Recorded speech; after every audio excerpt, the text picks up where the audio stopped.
Hi there. Today we are going to discuss an important topic about the basic differences between systemic and contact sprays. Systemic insecticides are highly effective on insects which burrow in the fruit or branches. The spray gets absorbed in the tree as it is passed through the vascular system and becomes incorporated and distributed systematically throughout the whole plant.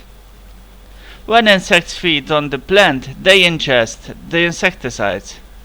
Systemic sprays have a longer duration inside the plant, therefore less applications are needed. Contact insecticides are toxic to insects upon direct contact. Imagine this an invisible shield wherever the spray hits the tree or plant.